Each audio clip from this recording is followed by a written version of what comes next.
Have you ever had a day when nothing really worked and it felt like one problem after another? Have you ever asked yourself, why? Why do I deserve a day, a week, or even a year like that?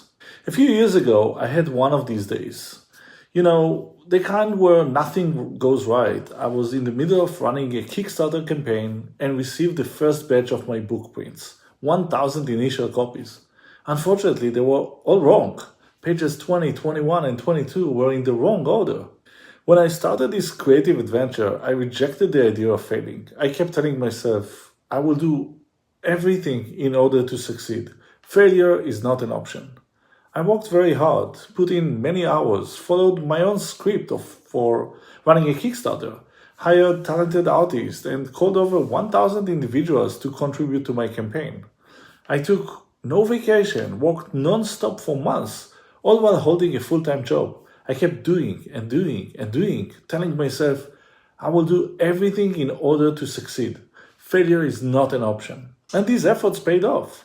I raised all the money that I needed, and I printed 1,000 books. Then I got these prints back, the books I had waited over 8 weeks to receive and that I had committed to sending my hundreds of backers were wrong. I felt that I failed badly. I had to face my supporters and tell them that their product was not ready. I had to run the printing process all over again. Facing failures really hurts. And I didn't want to experience this failing, this hurt ever again. What did you do when you faced that day of failure? I started to be afraid of failing. I decided to make sure I would never fail again. I thought the best way to avoid failure was not trying anything unless it's for sure.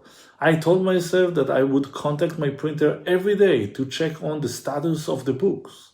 I would skip special edition I wanted to surprise my supporters with. I promised myself to avoid customization, unique giveaways, or any additional creativity to delight my fans. I didn't want to fail. Even worse, I resigned myself to stop working on my next book, stop thinking about new storylines, cease collaborating with my artists. I even had an email pending from a small animation studio, which was my dream, that was interested in my book. But I decided not to reply. I fear they might have already heard about my failure and would reject working with me. I was convinced that no supporter would ever want to buy another book or any product of mine. As the day progressed, my anxiety and fear just grew worse. So I went and took a karate class at my dojo, followed by an evening meditation class to just de-stress. In the meditation class, my master used ink to draw a Japanese phrase on a white paper, Nana Korobi Ya Oki, which means fall down 7 times, rise 8. For many years, I thought we should not allow ourselves to fail. I never really considered the real reason for failing. I never considered the importance of getting up. If you never fall, you never need to get up. But in the class, I listened carefully to my master teachings. If you fall 7 times, you should get recovered from this event and prepare to rise the 8th time. Failure is not a fixed state. It is an opportunity to grow, to learn how to do things better, to look inside ourselves and to remove the limiting beliefs that prevent us from achieving our goals. And if you want to learn a little bit more about overcoming limiting beliefs, check out my video on the topic.